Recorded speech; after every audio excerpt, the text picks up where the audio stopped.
हनुमान जी की भक्ति और शक्ति की कहानी प्राचीन समय की बात है। त्रेता युग में भगवान श्री राम के परम भक्त, वीर और बुद्धिमान हनुमान का जन्म हुआ। वे वानर रूप में थे, परंतु उनकी शक्तियां असाधारण थीं। बचपन में ही उन्होंने सूर्य को फल समझकर निगलने का प्रयास किया था। इससे देवता भी उनकी शक्ति से चकित रहे। हनुमान जी बचपन में बहुत शरारती थे। उनकी शरारतों से ऋषि मुनि परेशान हो जाते थे।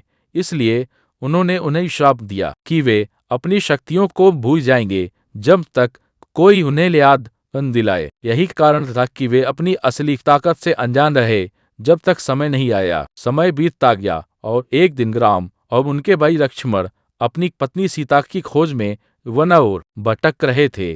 तभी उनकी मुलाकात हनुमान जी से हुई। हनुमान जी ने तुरंत पहचान लिया कि ये कोई साधारण मनुष्य नहीं बल्कि स्वयं भगवान हैं। हनुमान जी ने श्री राम की सेवा करने का संकल्प लिया। जब सीता माता को रावण ने लंका ने कैद कर लिया, तब उन्हें खोजने का कार्य हनुमान जी को सौंपाया। समुद्र के किनारे पहुंच कर वानर सेना चिंतित थी कि इतना विशाल समुद्र कैसे पार किया जाए। तभी जामवंत ने हनुमान जी को उनकी शक्तियों का स्मरण कराया। यह सुनते ही हनुमान जी ने अपने विशाल रूप धारण किया और एक ही छलांग में समुद्र पार कर गए। यह उनका अद्भुत पराक्रम था। लंका पहुंचकर हनुमान जी ने सीता माता को ढूंढ निकाला और उन्हें श्री राम का संदेश दिया।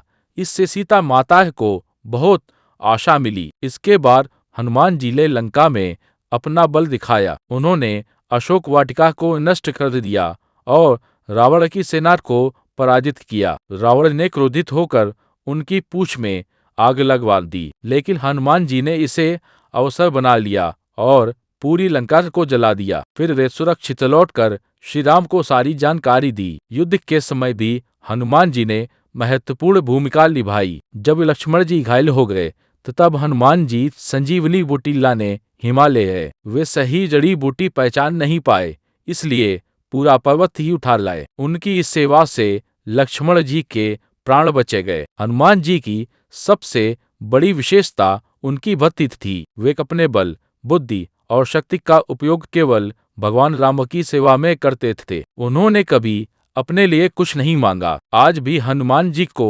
शक्ति, साहस और भक्ति का प्रतीक माना जाता है। उनकी कथा हमें सिखाती है कि सच्ची भक्ति और निस्वार्थ सेवा से कोई भी असंभव कार्य संभव हो सकता है।